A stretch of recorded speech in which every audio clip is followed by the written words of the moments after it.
Hello lovely one, welcome back to my channel. Today in class we are going to work out another beautiful and toddler friendly tutorial. This is very easy and you can experiment with your toddler or children during vacation or as extra curricular. What I like most about this project is the fact that you can use your leftover beads. For materials, I'll be using this headband, these beads from my very first necklace tutorial on this channel, and glue gun with a glue stick. I want us to have a heart-to-heart conversation as we go along. I want to begin by asking, what do we gain when we selfishly withhold information from people? And even if they ask, we tell them lies, knowing fully that the information they are asking is helpful or would help them. We always say that blacks like seeing the fellow black suffering. We don't like sharing. We are wicked to each other or to ourselves. But the change must begin from you and I. We cannot keep on pointing accusing fingers on people as villains. Before I forget, I am using the round crumble beads. I will leave the dimension of the beads in the description area for your reference. So I'm using those beads and sand beads. The yellow ones I did not use.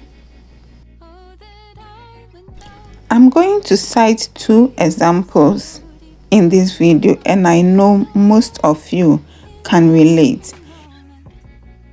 I asked that subscribers should share projects they want me to work on my WhatsApp line. So I provided my WhatsApp line. So if you come across any design and you want me to share, you do share with me, then I find the materials and share the video for everyone to learn. So it happened that in the era of plate bag, when plate bag emerged, there was no video on YouTube.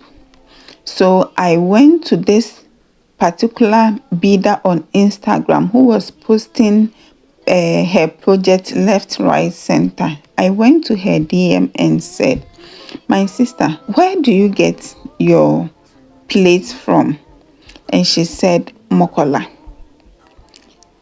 And I further asked, which part of Mokola? She said she cannot direct me, that she just go to Mokola and start asking for where to get the plates. So I further asked her, "Can you please give me their contact?" And she said she doesn't have. And at this point, I realized that she just doesn't want to share the information. So I was asking myself, can this person be the only person in the whole of Ghana selling this? Can she burn out from the orders she would get? So why do we want to withhold information from people, especially if we know that it would put food on the table for the person? We will just keep quiet, we will tell lies, and when we see them going wayward, then we begin preaching scriptures to them left, right, center. My dear, if you are one of such persons, repent, because I don't think there is any religion that teaches this.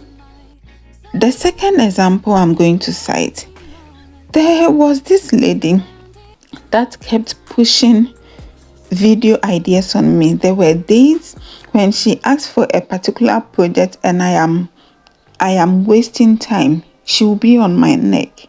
Ma, this customer wants this today. She wants this next week. She wants this. She will be on my neck until I get it done for her.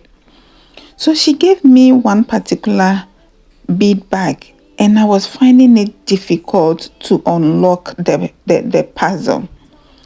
Then days later, I saw that she had finally posted her project on Instagram. So I got back to her and said, "Oh, finally, you have been able to do it." And she said, "Yes, ma, I've done it." Then I further said, "How did you do it?" And she said, "Oh, if I teach you, you will not understand. I paid someone to teach me." So she was telling me that she had paid to be taught, so she will not teach me for free. This word, eh? And who said content creators do not also spend money to get the knowledge? We may not go to someone to teach us, but we spend sleepless nights, especially if the project is never on the internet. You spend nights to unlock the puzzle around it. And when you are done, you can take more than 3 hours to film. The 3 hours will not be that you use 3 hours to make that project, but you compress the time. And you have to further compress the time to less than, for me, I make my work always 15 minutes or less. That does not mean that I use just 15 minutes to make that project. We do all that. And when we ask you for help, you decide to be stingy with the information, because when we learn, we will teach everyone. What's your take on the subject? And I'm assuming you're too emotional. Let me know what you think about the subject. Let's go back to the work of the day. Before you do it, you have to first arrange the beads on the frame to know how it will look like before you start to glue them. I did that off camera. Also, start from the middle. So when you string the beads, push them or draw them to the middle so that you work from left and right until you complete the work.